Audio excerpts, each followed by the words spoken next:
Bismillahirrahmanirrahim. Assalamu alaikum wa rahmatullahi wa barakatuh. Жалпы musulmanдар, ошол видеомду болушта лайктан басып таркатыңыздар. Ошо эркек соройлорго барып жетсин.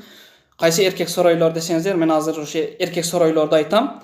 Өзүнүн үй бүлөсүн бакпай таштап кеткендерди. Мен ошо TikTokко чыккандан бери көп эжелер мага кайрылат. Дамла жардам бериңиз, памперсиме акча жетпейт. Дамла жардам бериңиз, продуктам жок. Жардам бериңиз, дамла бир майымды алып бериңиз. Кийим кечекке муктажмын.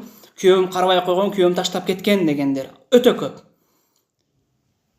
Алладан коркпойсуңарбы ошо? Бала чакаңар бакпай, аялыңа таштап кеткендер. Эң чоң зулумдук, эң жиркеничтүү зулумдук бул өзүңнүн үй бүлөңө кылган зулумдук да. Эртең Аллахтын астында сөзсүз буга жооп бересиң. Өзүңөрдүн үй бүлөңөргө сүйүнүп кызмат кылып, ошолорго сүйүнүп бакпайсыңарбы иштеп?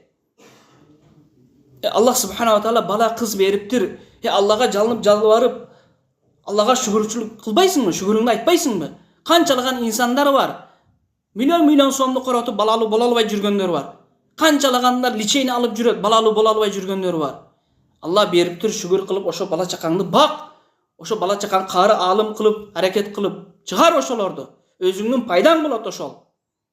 Пайгамбар саллаллаху алейхи вассалам канча кылым айтып кеткен ошол алдың. Силердин ошол аялыңар 4 акысы бар. Аны жедиресиң, ичиресиң, кийиндиресиң. Жана аны жүзүгө урбайсың, жана аны да тегимен кемситпейсиң деп.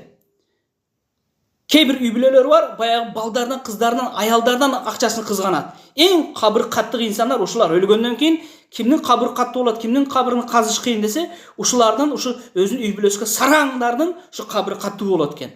Пайгамбар саллаллаху алейхи вассалам ушу эркек соройлорго айтып кеткен. Муну хадис ошолорго байланыштуу да. Пайгамбарыбыз канча кылым айтып кеткен. Билген ушундай үммөттөрдүн чыгышына. وعن أبي هريرة رضي الله عنه قال رسول الله صلى الله عليه وسلم دينار أنفقته في سبيل الله ودينار أنفقته في رقبة ودينار تصدقت به على مسكين ودينار أنفقته على أهلك أعظم أجر الذين أنفقته على أهلك.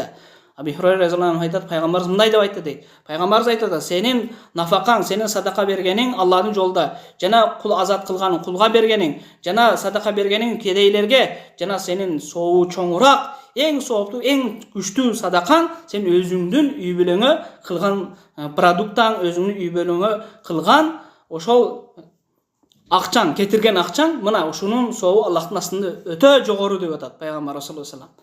Өтө Аллахтын астында эң сүйкүмдүү садака бул өзүнүн киши өзүнүн үй бүлөсүгө кылган садакасы Аллахтын астында эң чоң даражада. Ушуга амал кылайлы ушул хадиске.